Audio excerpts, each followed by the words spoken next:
নমস্কার, আমি অনিরুদ্ধ ভট্টাচার্য। আমি হাওড়া রামনাথা থেকে এসেছি। কী সমস্যা নিয়ে এসেছিলি বাবু?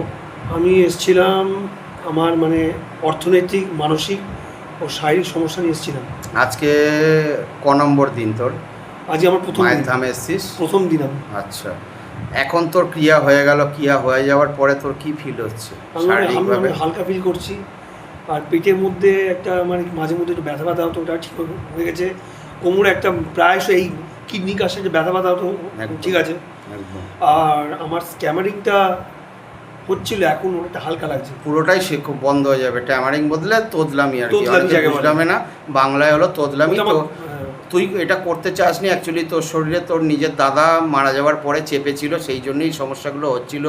তোর আগামী দিনে কাজকর্ম ভালো হবে, আমি গ্যারান্টি দিচ্ছি। মায়ের ধাম থেকে বিয়ে হবে, সর্বকিছু হবে। মায়ের চরণে থাকতে হবে, ঠিক আছে? মায়ের চরণে থাক, একদম হবেই হবে। খালি মায়ের চরণে, তুই নিজেও রাজীবকে দেখেছিস, রাজীবেরও একদিনে কাজ হয়েছে, আমি তোকেও বলছি তোরও একদিনেই কাজ হবে, ঠিক আছে? আজকে তোর ক্রিয়া হয়ে যাওয়ার পরে তোর অনেকটা হালকা আছিস, কাজকর্ম পাবি। হ্যাঁ বল। বাবা, আমার মনে কোনো হিংসা, লোভ, কারোর হিংসা নেই। একদম আমি ওই ধরনের ছেলে নই। আমি চাইছি আমি নিজে খাবো, পরকেও খেতে দেবো। একদম, কিন্তু নিজে ভালো থাকতে হবে, কাজকর্ম করতে হবে।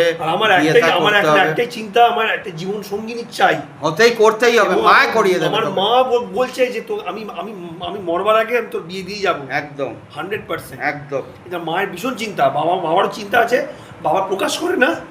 আমি তোকে এটাও গ্যারান্টি বা অ্যাসিওর করছি, তুই মায়ের ধামে, মায়ের চরণে থাকলে না, মায়ের ধাম থেকেই তুই মেয়ের মাধ্যমেই তোর বিয়ে হবে, এখান থেকেই তুই ভালো মেয়েও পাবি, এটাও আমি তোকে গ্যারান্টি দিলাম।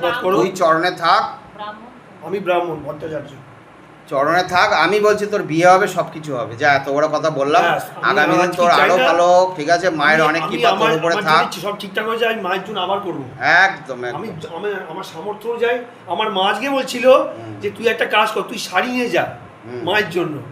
আমি বললাম তো আমাকে তো বাবা তো বলেননি শাড়ি নিয়ে আসতে। বাবা এই জিনিসগুলো বলেছে, আমি পরের বার যখন চাকরি বাকরি কিছু পাবো, আমি মায়ের জন্য শাড়ি নিয়ে আসবো, হয়ে গেল। শাড়ি আনবি যেটা মা পরতে পারে, এরকম বেনারসি পরতে ভালোবাসে, ঠিক আছে? লাগবে, একদম একদম টিপটপ লাগবে। একদম। নমস্কার। হ্যাঁ।